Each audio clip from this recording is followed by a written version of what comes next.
Hello friends.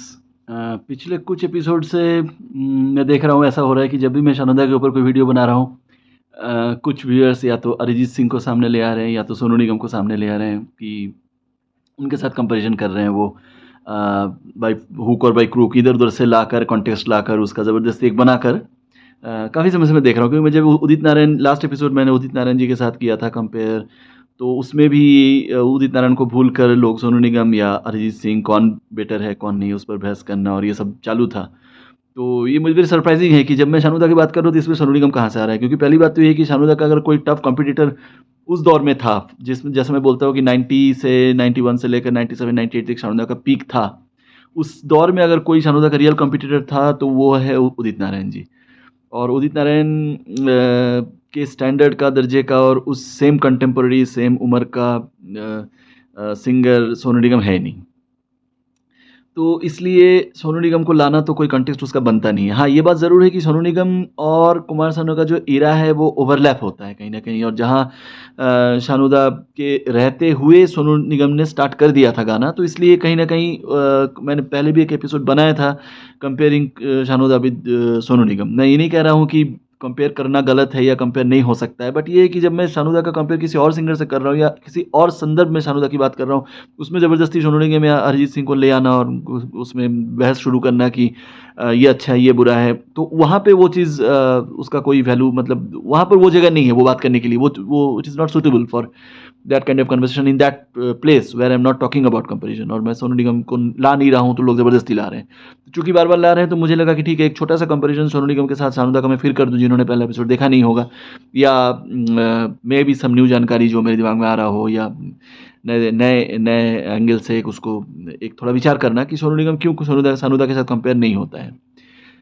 Last episode में just immediate जो last episode उसमें मैंने बात करी थी इम्पैक्ट की, और बहुत थोड़ा डिटेल में समझाने की कोशिश करी थी कि इम्पैक्ट क्यों शानू दा का कैसा इम्पैक्ट था और क्यों इम्पैक्ट इतना मायने रखता है, और किस तरह से किशोर दा का इम्पैक्ट जैसे आज भी जारी है, हावी है हम पर, ज़्यादातर म्यूज़िक लवर्स को के ऊपर, वैसे ही शानू दा का भी एक जो इरा था और जो एक इम्पैक्ट था उस दौर का, जो एक नशा था, एक रोमांटिसिज्म था, एक related to our life and our times, our growing, our childhood, our younghood, ऐसे मतलब यूथहुड, ऐसे जुड़ा हुआ है शानू दा का वॉइस, ऐसे उस समय के फिल्मों के हीरोज़ के साथ, ऐसा इंडेलिबल जिसे कहते हैं इंग्लिश में, आप सेपरेट नहीं कर सकते हो वहाँ के उस समय के हीरोज़ के वॉइस के साथ शानू दा को। तो it was so popular, so common, so wide spread, so intense, कि मतलब हुआ ये था कि एक बहुत ज़बरदस्त छाप छोड़ा था शानू दा ने, एक इम्पैक्ट छोड़ा था जो सोनू निगम में कभी नहीं हुआ था। सोनू निगम एक बहुत कम समय के लिए, एक बहुत लिमिटेड दौर में एकदम से उनका उछाल आया था, और स्पेशली वो दीवाना एल्बम आने के बाद हम जानते हैं, और इक्का दुक्का गाना जब उनका हिट हो गया था, तो एक बहुत शॉर्ट फेज आया था जब एकदम से उनका जो मार्केट है वो छलांग लगाया था एक तरह से, जैसे शेयर मार्केट एकदम ऊपर चला जाता है, जूम ऊपर एकदम बूम हो जाता है, वो एक हुआ था। That was a very short phase, और होके वो जल्दी से डाउन भी हो गया था। वो जो स्पार्कल था वो एक लॉन्ग लॉन्ग स्टैंडिंग नहीं था, वो शानू दा के जैसा 7 8 साल 9 साल नहीं था, साल 2 साल था जिसमें बहुत पीक क्रेज था, जो मैं बात कर रहा हूँ। सोनू निगम को लोग आज भी सुनते हैं, शानू दा को भी सुनते हैं, कम ज़्यादा हो सकता है, ज़्यादा थोड़े फॉलोअर सोशल मीडिया में, थोड़े कम फैन या ज़्यादा फैन, इससे ज़्यादा फर्क नहीं पड़ता है। Both are stars in their own ways, they have own their fandom, they have their own fandom. Udit ji भी अपनी जगह बहुत गा रहे थे, बहुत वो था, लेकिन जो बात वही होती है कि वो जो एक पीक जो था, एक तो उदित नारायण का पीक बहुत कम समय, उनका भी बहुत कम समय 87 88 के बीच में आया था थोड़ा सा, आई मीन 88 89 के बीच, जब क़यामत से क़यामत तक वगैरह गा रहे थे, वो रिलीज हो रहा था उस समय, दिल बेटा एक आध फिल्म में, जो वो उनका वही कह सकते हैं उनका एक पीक फेज था। उसमें उनका पीक चला गया, शानू दा आके छा गए। किशोर दा का पीक 70s में था, कोई नहीं आ पा रहा था उनके आसपास, कोई सिंगर, उसके बारे में मैंने बताया था लास्ट एपिसोड में। तो पीक बहुत इंपॉर्टेंट होता है। अब सोनू निगम का कोई पीक नहीं आया था, ऐसा आया था बहुत शॉर्ट आया था, मे बी 1 और 2 जैसे मैं बता रहा था, उसके बाद उनका पीक चला गया था। गाने गा रहे थे, he was not out of the race, और अच्छे गाने भी गा रहे थे, बहुत गाने हिट भी हो रहे थे, लेकिन पीक होना एक चीज़ होती है। हिट गाने मोहम्मद अजीज़ जी का भी हुआ है, शब्बीर कुमार जी का भी हुआ है, हिट गाने, कुछ गाने अमित कुमार के, कुछ गाने हरिहरन के, कुछ हिट होते हैं, कदम हिट सबके होते रहते हैं, लेकिन एक पीक सस्टेन करना, एक पीक पे जाना, पीक पे पहुंचना और उसको मेंटेन करना एक लंबे समय तक, दैट इज़ समथिंग फेनोमेनल। और शानू दा का वो फेनोमेनल दौर था जो कोई हासिल नहीं कर पाया, कि शान, जिसमें ये भी मैंने पहले जिक्र किया था, जिन्होंने नहीं सुना होगा, कि शान मतलब किसी ने लिखा है कि शान बहुत सोनू निगम के फ्रेंड है, सोनू निगम को फ़ेवर करते हैं, उनको जानकारी के लिए बता दें कि वो शानोदा का भी बहुत बड़े फ्रेंड हैं, बहुत उनके शुभचिंतक हैं, उनके साथ रहते हैं, उनके उनके हेल्प करते हैं। कोविड के टाइम में भी सबको पता है कि शान बहुत हेल्प हेल्प किया था शानोदा को। तो शान ने एक बार कहा था कि जो कल्ट स्टेटस जो एक मिला था फ़िल्म इंडस्ट्री में किसी को लास्ट, तो वो शानोदा ही थे। उसके बाद वो कल्ट स्टेटस नहीं आया। हिट सिंगर्स हुए, आए, गए, आते हैं, चले जाते हैं, आज भी हैं, चले जाएँगे, लेकिन वो कल्ट स्टेटस एक अलग बात होती है। उससे इम्पैक्ट समझ में आता है क्योंकि इम्पैक्ट इतना ज़बरदस्त था, कल्ट स्टेटस जो है वो इम्पैक्ट के लिए ही बनता है। क्योंकि इम्पैक्ट इतना ज़बरदस्त है, लोगों पर इतना चढ़ा हुआ था वो नशा, शानोदा का। वो रोमांटिक जैसे मैं बता रहा था, एक रोमांटिसिज़्म से जुड़ी हुई आवाज़, एक वेलवेटी वॉइस, एक डेप्थ, उसका रेजोनेंस जो था, उसका जो टेक्सचर था, उनका जो विब्रेटो था, ये सब जो चीज़ें थी, उनका जो कैरेक्टर, उनकी जो खूबियाँ थी, गले की आवाज़ की जो एक जादू था, जो हीरोज़ पर सूट करता था, वो ऐसा ज़बरदस्त था कि वो दौर शानोदा का ही दौर था। किसी का ऐसा दौर नहीं आया। कुछ व्यूअर्स ने कहा भी है कि हाँ, दौर नहीं आया। उस बात को मैं बिल्कुल एग्री करता हूँ, मैं सपोर्ट करता हूँ कि किसी का ऐसा दौर बहुत ज़्यादा नहीं आया शानोदा के। पहले किशोरदा का था और बाद में तो बिल्कुल दौर नहीं आया। गाए सब, अब जब सोनू निगम अपने ज़्यादा गाना गा रहे थे, अच्छे खासे गाने गा रहे थे, उस समय शान भी गा रहे थे, इवन उदित जी भी गा रहे थे, शानोदा भी गा रहे थे। तो सब मोटा-मोटा एक बैलेंस था। बहुत ज़्यादा ये नहीं कि एक को बहुत ज़्यादा मिल रहा था, लेकिन शानोदा का जो दौर था उसमें ऐसा था कि ज़्यादा से ज़्यादा गाने शानोदा को मिलते थे और जैसे मैं हमेशा बताता हूँ कि 9 में से 8 गाने 7 गाने शानोदा के रहते थे। बाकी और उनके गाने हिट भी होते थे, बाकी गाने हिट नहीं होते थे। तो सोनू निगम का जो दौर था, जैसे मैं क्या अगर कहें हम कि 99 2000 के बाद से जो 2010 तक लगभग-लगभग 10 साल का अगर हम दौर मान भी लें, तो उस समय सारे सिंगर्स गा रहे थे और सबके गाने हिट हो रहे थे। ये नहीं कि सिर्फ़ सोनू निगम के ही गाने हिट हो रहे थे। और शुरुआती जो पीक था, जैसे मैं बता रहा था दीवाना एल्बम के लिए था और उसके बाद उनका लुक्स वगैरह एक बॉयज़ चार्म, एक यंग एज का जो 21-22 साल के और उस समय का जो एक असर हुआ था यूथ पे, तो उसका भी एक इम्पैक्ट था। मैं ये नहीं कह रहा हूँ कि उससे उनको गाने ज़्यादा मिलते थे या बहुत ज़्यादा उसके लिए वो महान हैं फॉर हिज़ लुक्स और whatever, I am not intending to say that, लेकिन मैं ये बताना चाहता हूँ कि उससे फैन फॉलोइंग ज़रूर कहीं न कहीं असर होता है, असर मतलब पड़ता है। यंगस्टर में उस समय हम जानते हैं यंगस्टर्स बहुत फ़िदा हुए थे सोनू निगम पर और one of the main reasons was apart from his voice, voice समझे नहीं समझे, उसका वैल्यू समझे नहीं समझे, लुक्स पे बहुत स्पेशली गर्ल्स उस समय की हम देखते थे बहुत फ़िदा थी और उनका जो फैंडम है, वो तो बढ़ने का और पॉपुलैरिटी का राइज़ का एक एक वजह ये भी है, कहीं न कहीं इसका असर ज़रूर है, इम्पैक्ट है ज़रूर है और गाने के साथ-साथ क्योंकि जैसा मैं बता रहा था गाना वो इतना नहीं गा रहे थे शानोदा के जैसा, शानोदा ने जैसा गा लिए थे पहले 7-8 साल 90s के जितना गा लिए थे, वो सोनू निगम कभी भी इतना नहीं गा रहे थे और आज भी अगर हम देखें तो शानोदा का से कंपैरिज़न में गाने बहुत कम हैं सोनू के और सोनू निगम जब गा रहे थे तब थोड़ा ज़्यादा उनकी पॉपुलैरिटी अब पिछले मतलब पिछले कुछ समय से he is popularity has come down. इस तरह से क्रेज़ अब नहीं है जितना अरिजीत सिंह के ऊपर है या बाकी जो सिंगर्स अभी आ गए हैं, सोनू निगम का इतना क्रेज़ अब नहीं रहा क्योंकि जैसे सबके साथ होता है दैट इज़ नॉर्मल क्योंकि एक फ़ेज़ के बाद सबका अपना दौर ख़त्म हो जाता है। तो लोग जो प्रूव करना चाहते हैं कि Sonu Nigam was greater than शानोदा या उतने ही बड़े हैं ये तो उससे ये प्रूव होता है कि he is not that kind of impact, he is has not that kind of longevity क्योंकि जैसे मैं बता रहा था 8-10 साल से वो भी बहुत कम गाने गा रहे हैं। अच्छे गाने, हिट गाने तो सब अरिजीत सिंह ही गा रहे हैं। अरिजीत सिंह के ऊपर मैं एक अलग एपिसोड बनाऊँगा कि क्यों अरिजीत सिंह का कंपैरिज़न शानोदा से करना ठीक नहीं है और व्हाई शानोदा इज़ ग्रेटर या why Shanoda is great and why Arijit can not come close to Shanoda. इसके बारे में बाद में बताऊँगा तो लोगों को बहुत जलती है, बहुत दिक्कत होती है शानोदा के हाइट से, उसके मतलब हाइट इन द सेंस की पॉपुलैरिटी से और उनका जो दबदबा है, जलवा है, उसके बारे में जब बात करते हैं उन्होंने तो बहुत लोगों ने तो देखा ही नहीं है, वो दौर नहीं जिया है और जो जब उसकी बात करते हैं तो लोग जो आज के दौर देखें वो बहुत चिढ़ते हैं क्योंकि मानना नहीं चाहते कि ऐसा भी हो सकता है कि इतना पॉपुलैरिटी किसी को मिल सकता है। क्योंकि उनके हीरो अरिजीत सिंह है या और कोई हो सकते हैं, तो वो शानोदा को वो समझ नहीं सकते हैं कि आज आकर यहाँ इस समय पे खड़े होके वो देख नहीं सकते हैं वो टाइम जब शानोदा का जो दौर था वो अरिजीत सिंह से भी ज़्यादा क्रेज़ था उस समय क्योंकि उस समय सोशल मीडिया नहीं था और उस समय इस तरह का मीडिया हाइप नहीं होता था, हर तरफ इतने इंटरव्यूज़, इतने रिपोर्ट्स नहीं आते थे लेकिन तब भी शानोदा का क्रेज़ सिर्फ़ वर्ड ऑफ माउथ से और उनके कैसेट सेल्स के ऊपर कितना फ़िल्म्स डिपेंड करती थी, कितने पैसे सेल्स से म्यूज़िक सेल्स से आते थे क्योंकि उसमें शानोदा गाते थे। ये सब बातें बहुत बातें हो सकती हैं, वो मैं बाद में करूँगा फिर कभी ये मतलब बहुत लंबी कहानी हो जाएगी कि क्यों शानोदा इज़ ग्रेट और क्यों उस समय अपने समय में सबसे बड़े सुपरस्टार सिंगर अगर कोई होता है तो वो थे। जैसा मैं बता रहा हूँ कि पहले एपिसोड में बताया कि एड्स में भी उनको लिया जाता था, फ़िल्मों में भी लिया, उनको ऑफ़र्स थे, उन्होंने कुछ फ़िल्म प्रोड्यूस भी किया, अपीयरेंस भी दिए। तो इस तरह से lot of activities he was doing in the film industry only because of the fact that because of star, he was very famous name जो बाकी सिंगर्स नहीं थे। और मैं आपको मतलब दावे के साथ ये बता रहा हूँ और मैं क्योंकि मैं जानता हूँ, मैं अपने मतलब पर्सनल एक्सपीरियंस से बता रहा हूँ कि उस समय जितने न्यूज़ शानोदा के आते थे और जितनी कहानियाँ उनके इर्द-गिर्द घूमती थी और जितने सच्चे झूठी कहानियाँ जितनी बनाई जाती थी उनके अगेंस्ट उनके आस-पास और उनके हर मूवमेंट को, हर उनके तौर-तरीका, उनके शोज़, उनके उसके ऊपर कितना एडवर्टाइज़मेंट, कितने न्यूज़ कितने उस उनके आते थे, बनते थे, वो हम जानते हैं। तो इसलिए और कोई सिंगर का नहीं था, उदित नारायण का तो था ही नहीं, सोनू निगम का भी वो जैसे बाद में भी आया, सोनू निगम का भी इतना नहीं हो पाया था, जिस तरह से शानदार का उस ज़माने में जब बहुत लिमिटेड सोर्स ऑफ कम्युनिकेशन और मतलब पब्लिसिटी मटेरियल बहुत लिमिटेड था, उस समय ये हासिल करना बहुत बड़ी बात होती है। ये तो बेसिक कुछ हो गई बातें क्योंकि वो दौर जैसे मैं बताया इरा एक पूरा दौर जिस तरह से कब्जा किया था शानोदा ने इस तरह से कभी सोनू निगम ने वो नहीं वो कर पाए उदित नारायण भी इतना नहीं कर पाए जिस तरह से एक पूरा कंट्रोल पे रखा था अपने और कोई सिंगर को जिस फटक नहीं देते थे आसपास वैसा फिर दोबारा नहीं हुआ that is a very important point और दूसरी बात ये कि जैसे मैं बता रहा था number of songs are very compare to Sonu ji के सॉन्ग्स बहुत कम है और तीसरा मैं ये भी कहता हूँ कि सोनू जी ने जितने हीरोज़ के लिए गाए, जितने म्यूज़िक डायरेक्टर्स के लिए गाए, चूँकि गाने कम हैं, तो शानू दा उससे कहीं ज़्यादा म्यूज़िक डायरेक्टर्स और एक्टर्स के लिए उन्होंने काम किया। और तीसरी बात ये है कि जो एक हीरोइक वॉइस जिसे मैं कहता हूँ हमेशा जो बोल्डनेस जो होता है, एक बार दमदार आवाज़ जो होती है, जो एकदम हिला देने वाली, झकझोर देने वाली, एकदम तगड़ी आवाज़ जो होती है, वो शानू दा की जो काम करती थी फ़िल्मों में, जो उनका माइक में रेज़ोनेंस इतना अच्छा आता था, वो सोनू निगम कभी भी आस-पास भी नहीं। Sonu Nigam was feminine voice बहुत कोर्सली अगर मैं बोलूँ, रफली अगर मैं बोलूँ।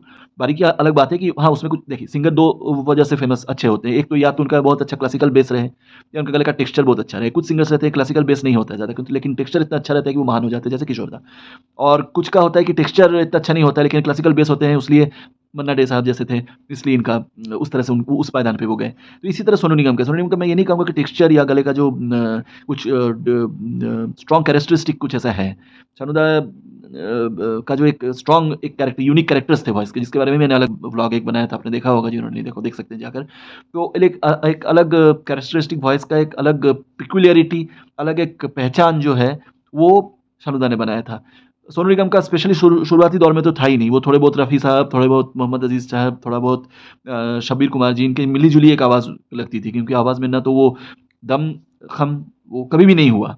हाँ, मिठास ज़रूर थी, ज़रूर स्वीटनेस थी और उस स्वीटनेस को उन्होंने काफ़ी यूज़ भी किया, काफ़ी अच्छी फ़िल्मों में काफ़ी बार स्वीटनेस काम आया उनका और क्लासिकल बेस और हाई पिच को काफ़ी बार उन्होंने यूज़ किया है, तो उनका ये चीज़ ज़रूर था, तो उन्होंने उससे अपना पायदान जमाया, उसने अपना सिक्का जमाया, अपनी जगह बनाई।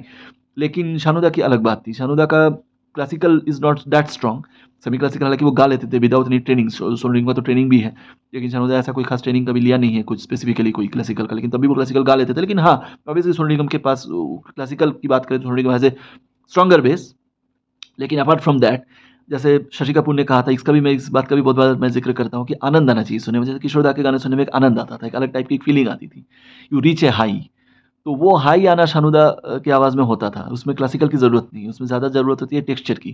गाना सिंपल होता है, गाना ज़ुबान पे ज़्यादा अच्छे से ज़्यादा जल्दी चढ़ता है और लोग ज़्यादा अच्छे से हर जगह गा सकते हैं, हर जगह उसको यूज़ कर सकते हैं। तो सुनने में और गाने में आसानी रहती है, तो गाना जितना सिंपल हो ये सचिन दा कहते थे, एसडी बर्मन कहते थे, मेरी बात नहीं है। तो इसलिए शानू दा के गाने जिससे उनका जो लॉन्जेविटी है, उनकी जो आज भी जिस तरह से उनका रिमिक्स होता है, लोग जिस तरह से सुनते हैं, गाते हैं, गाँवों में स्पेशली आप छोटे शहर गाँव में जैसे मैं अक्सर बताता हूँ, आप जाइए उस समय आज भी सोनू निगम से ऊपर शानू दा है, उनका क्रेज़ है। जो लोग सोशल मीडिया में इतने नहीं हैं, जो लोग इतना फेसबुक या ट्विटर, इंस्टा में नहीं जानते हैं, नहीं जाते हैं और उसमें वो जो एक बहुत बड़ा तबका है, बहुत बड़ा हमारा जो 60% जनता जो वही है, तो वहाँ शानू दा का जैसा इन्फ्लुएंस है, जैसा अंदर तक वो समाये हुए हैं लोगों के ज़हन में, वैसा इतने शहरों में आपको नहीं दिखेंगे। शहरों में शायद सोनू निगम या जगजीत सिंह ज़्यादा पॉपुलर हों।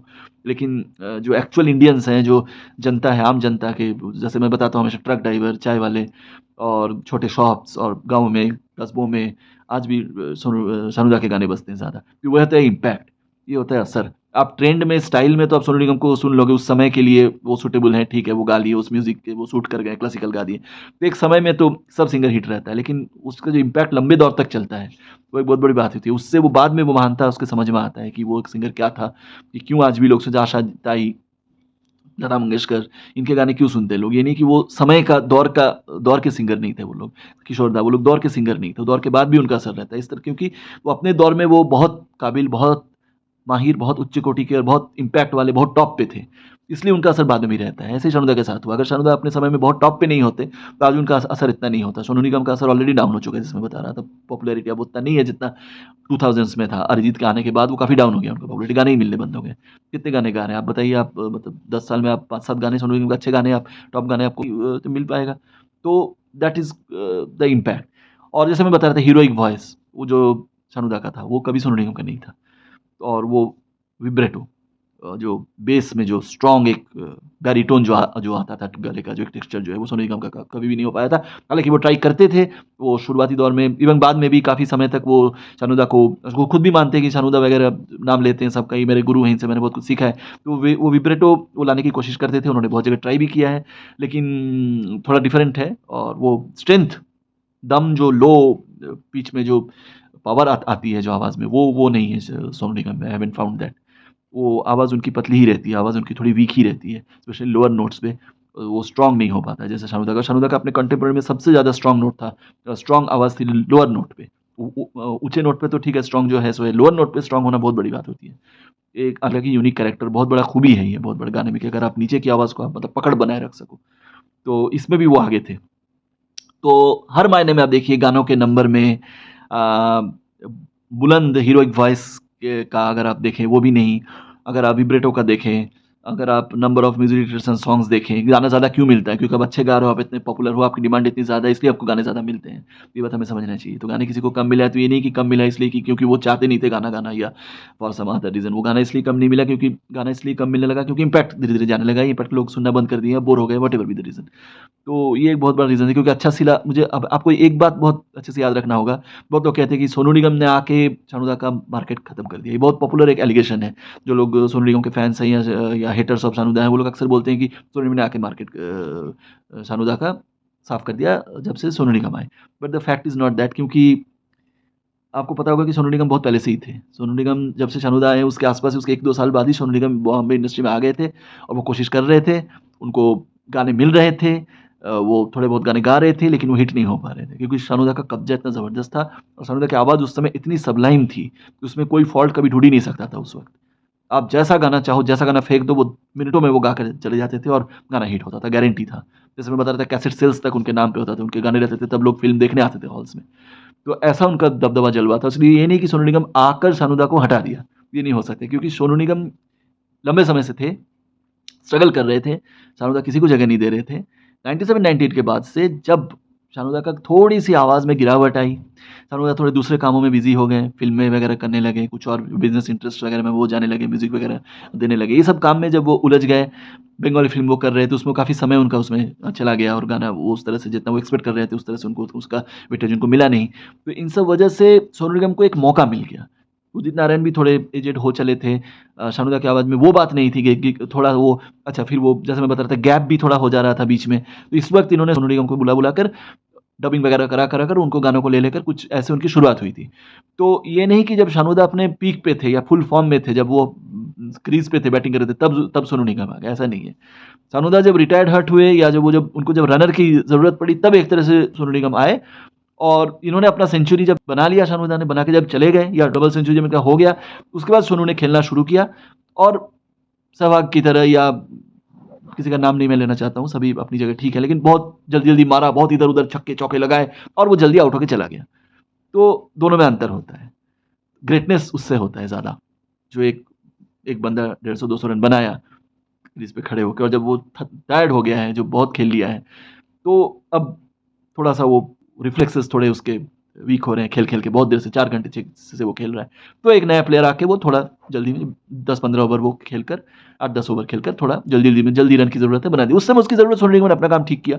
अपने समय में, अपने दौर में उन्होंने खूब अच्छे गाने गाए, लेकिन वो बात नहीं हो पाई। ना तो वो इम्पैक्ट हो पाया, ना तो वो जलवा हो पाया। और ये बात हमेशा याद रखना चाहिए डिट्रैक्टर्स को, कि शानुदा ने जगह बना दिया सोनू निगम के लिए। अब सोनू निगम ही क्यों? जैसे मैं बता रहा था, जब सोनू निगम का दौर चला, तो काफ़ी सिंगर एक साथ गा रहे थे। तो ये इसीलिए हुआ क्योंकि शानुदा ने जगह छोड़ दिया। जैसे किशोरदा ने जब जगह छोड़ा था, तब काफ़ी सिंगर्स की रोज़ी-रोटी फिर से शुरू हो गई थी, क्योंकि जब किशोरदा थे तो कोई जगह नहीं बना पा रहे थे। तो वैसी हालत शानुदा के साथ हुआ। जब शानुदा थे तो 7-8 साल, 9 साल nobody could come near him. जब वो हट गए, आवाज़ गिरने लगी, गैप हो गया, दूसरे काम में लग गए, तब धीरे-धीरे शान, सोनू निगम, उदित नारायण का कमबैक, अदर सिंगर्स धीरे-धीरे फिर से अपना ट्राई करने लगे, अपनी जगह बनाने लगे। आतिफ असलम को मिलने लगा, फिर धीरे-धीरे दौर बदला तो अरिजीत सिंह भी आ गए और सोनू निगम, शान का भी टाइम धीरे-धीरे खत्म होने लगा। उनको एक शॉर्ट टाइम मिला उनको ग्रो करने का, ज़्यादा नहीं मिला। तो यही होता है ग्रेटनेस, इम्पैक्ट, लॉन्जेविटी, हिस्ट्री उनको कैसे आँकती है, ये सब जो बातें होती है, छोटी-छोटी चीज़ें, तो इससे समझ में आता है कौन ग्रेट है, कौन कितने दिन टिकेगा, इसका कितना लॉन्ग टर्म इम्पैक्ट है, इन सब चीज़ों से समझ में आता है। तो एक कैजुअली बता देना कि हाँ, सोनू निगम बहुत बड़ा सिंगर है और क्योंकि वो क्लासिकल जानते हैं या फलाना-फलाना गाने हिट हुए थे या ए आर रहमान ने लिया था इसलिए वो बहुत बड़े सिंगर हो गए या ज़्यादा शोज़ कर रहे हैं इसलिए ज़्यादा वो बहुत बड़े सिंगर हो गए और शानुदा छोटे हो गए या कम आँकने लगे उनको, ऐसी बात ऐसा नहीं हो सकता है क्योंकि ये सब बारीकियाँ, ये सब जाननी ज़रूरी होती है। किस तरह से मैं जैसे बता रहा हूँ कि न्यू हीरोज़ के लॉन्च में शानुदा को लिया जाता था, जो 2 जनरेशन के लिए फादर एंड सन्स के लिए कितना गाया है शानुदा ने। प्लस जैसे मैं बता रहा था दिग्गज म्यूज़िक डायरेक्टर के साथ जिस तरह से काम किया है और एकदम टॉप जो 60s के 70s के म्यूज़िक डायरेक्टर उनके साथ भी उन्होंने काम किया है। और हीरोज़ भी 80s के हीरोज़ के साथ उन्होंने 70s के हीरोज़ के साथ उन्होंने काम किया, उनके लिए गाया है। तो ये सब जो इनका जो टोटल में अगर हम देखें, इतने अचीवमेंट्स हैं छोटे-छोटे, छोटे-छोटे। 5 फ़िल्म फेयर तो हम छोड़ भी दें और हम वो ओहायो में उनका कुमार सानू डे हम छोड़ भी दें, ये सब चीज़ें तो हम छोड़ भी देते हैं चलिए। लेकिन उनका जो सब छोटी-छोटी बातें जो इतनी हैं, छोटे-छोटे अचीवमेंट्स इतने हैं, वो कोई भी सिंगर अगेन मैं बता रहा हूँ, वो मुकाम हासिल नहीं कर पाता है। तो that's it. Stay tuned. Bye bye, take care.